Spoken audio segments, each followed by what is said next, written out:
Hi everyone, I'm Tony with Harper Therapy and I'm here with Amy.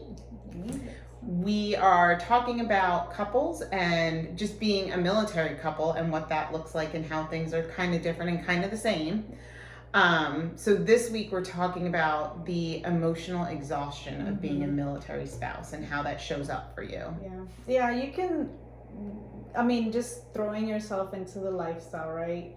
And then you're trucking along, you have all these years in, all these events, and you've done everything that we talked about the past few weeks. You're probably just feeling like you don't have any more in the tank. You know what I mean?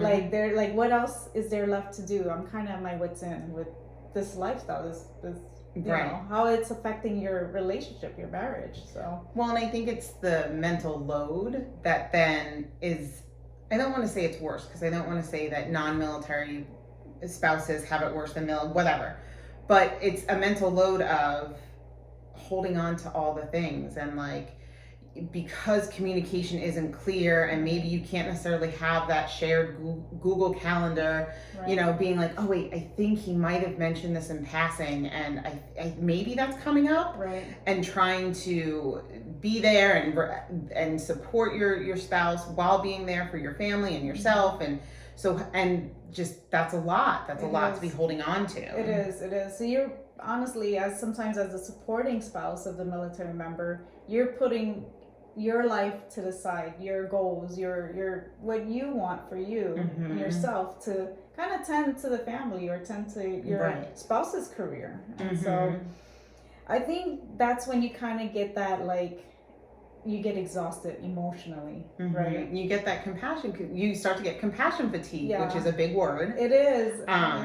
I think it not only affects military spouses, but there's all kinds. Oh, absolutely. Yeah, there's all versions of compassion fatigue, but how long can you really carry the whole family on your back without finally being like, oh, I'm done? Yeah, exactly. And just it being so much. And so being able to practice that the buzzword of self-care, and really, what does self-care mean? It is kind of a buzzword, and having compassion fatigue, having more compassion than for yourself. You're giving it out. You have compassion fatigue because you give it to everyone else, but you don't give it to yourself. Yeah, it's like pouring from an empty cup. I know it sounds, cliche.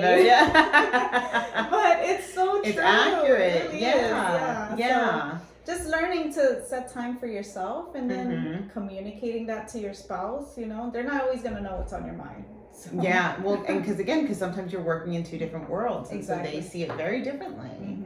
So, and then also practicing patience. I say that to my kids, so I love it. I'm always like, we have to practice patience. Breathe in, breathe out. Yeah, that life isn't always going to look like this.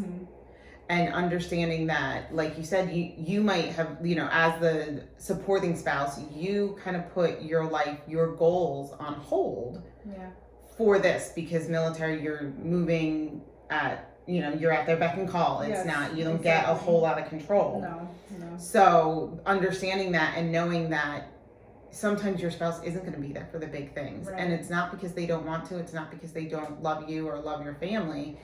They literally have no choice. Yeah, it's not personal. And again, it's just the patience of, okay, this sucks for them too. And it kind of all runs together, because then that's why the compassion fatigue comes up, because it's like, all right, I get that this sucks for you and you're out on duty or whatever, but it sucks for me too. Exactly. Yeah. So being able just to have the patience, and it also the circles that we talk in goes back to the communication and understanding that when you get into this type of relationship, this is what it looks like, and knowing, okay, we're going to do this for 19 years. Yeah. And then maybe we could scale it back. Or I know once you get to different levels of the military, then you get some more choices. Kind of. Yeah. More choices and more responsibilities. But So just being able to know, okay, so once we get here, then we can control this piece, or we could do this much. And so that ongoing conversation of what you want life to look like. Yes, it goes back to like week one, the communication, talking to your spouse about, what you fear, what you expect out of everything, and then Expectations. yes, those expectations. So Yes, because those can really bite you in the. I know. If you're not communicating them well, and the Yeah. communication we talked about it in week 1 can be very almost jagged. Like you Yeah. send a message, "Hey, I'm having a rough day." You might not get a response for a week. Exactly. Or in your case, it was probably several weeks because you were writing actually yeah. snail mail letters Yes. before. So you were talking about a month ago you were having a bad time, Yeah. and your Today's a new husband's day. right. Your husband's responding, "I'm so sorry." You're like, "What? I had a great day." Yeah, exactly. So if any of this is ringing true for you, if you're resonating with some of it, if you just have some more questions about, you feel like you connect to Amy for being a military spouse, give us a call, 813-434-3639. Thanks, guys. Bye.